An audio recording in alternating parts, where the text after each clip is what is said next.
మరణాత. ప్రభు అయిన యేసుక్రీస్తు నామములో మీ అందరికీ శుభములు తెలియచేయుచున్నాము. జీవాహారము అనే ఈ అనుదిన కార్యక్రమానికి ప్రేమతో మిమ్మల్ని ఆహ్వానించుచున్నాము. ఈరోజు వాక్యాన్ని బైబిల్ గ్రంథం నుంచి మనం ధ్యానించుకుందాం. మార్కు సువార్త 5వ అధ్యాయము 36వ వచనము. యేసు వారు చెప్పిన మాట లక్ష్య పెట్టక భయపడకుము, నమ్మిక మాత్రం ఉంచుమని సమాజ మందిరపు అధికారితో చెప్పి. యేసుక్రీస్తు ప్రభువారిని ఆయన ఎక్కడికి వెళ్ళినప్పటికీ అనేకులు ఆయనని వెంబడించుచుండేవారు.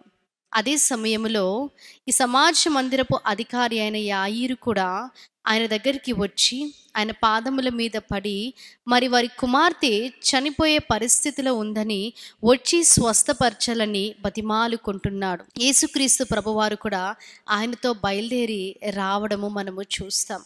అయితే ఆయన వచ్చుచున్నప్పుడు జన సమూహము ఆయనను వెంబడించి ఉన్నారు. ఎన్నో సంవత్సరాలుగా రక్తస్రావముతో బాధపడుచున్న స్త్రీ యేసుక్రీస్తు ప్రభువారు వచ్చి ఉన్నారని తను స్వస్థపరచబడాలనుకొని మరి ఆయనను వెనుక నుంచి తాకడము మనము చూస్తాం. తనని దేవుడు స్వస్థపరిచి ఉన్నాడు. మరి ఇక్కడ ఆలస్యమైంది. ఎందుకనగా దేవాది దేవుడు ఆ సమాజ మందిరపు అధికారి అయిన యాయిరుతో బయలుదేరినప్పటికీ అక్కడ ఎంతో జన సమూహం ఉండడం వలన అక్కడ దేవుడు ఆగవలసి వచ్చింది. అదే సమయంలో యాయిరు ఇంటి నుంచి కొందరు వచ్చి, ఇంక నువ్వు దేవుణ్ణి మరి శ్రమ పెట్టకు, ఎందుకనగా మీ కుమార్తె చనిపోయిందని చెప్పడం జరిగింది. కానీ దేవుడు మనుష్యుల మాటలు అక్కడ లక్ష్య పెట్టక భయపడకము, కేవలము నీవు నమ్మి విశ్వసించు అని చెప్పడం మనము చూస్తాం. మనము కూడా నిరాశ నిస్పృహలో ఉన్నప్పుడు, ఇంకా మన జీవితంలో ప్రార్థనలు ఆలకించబడలేదు అనుకున్న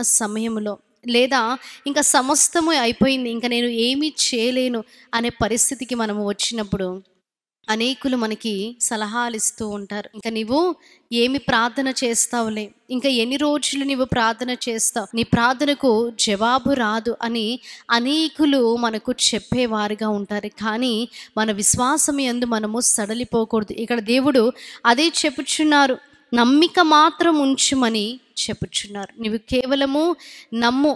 అక్కడ దేవుడు మరి ఎవరి మాట లక్ష్య పెట్టలేదు. మనము కూడా మనుష్యుల మాటలు లక్ష్య పెట్టవలసిన అవసరం లేదు. ఎందుకనగా కార్యము చేసేది దేవుడు. కాబట్టి ఒకవేళ మనుష్యులు వచ్చి ఇంకా ఇది నీ వలన కాదు, ఇంకా నీవు ఇది చేయలేవు అని నీతో అన్నప్పటికీ వారి మాటలు లక్ష్య పెట్టకు. నమ్మిక మాత్రం ఉంచినప్పుడు దేవుడు అద్భుత కార్యాలు, ఆశ్చర్య కార్యాలు చేస్తారు. ఆ సమాజ మందిరపు అధికారితో మరి వారి ఇంటికి వెళ్ళి ఆ కుమార్తెను స్వస్థపరచడం మనము చూస్తాం.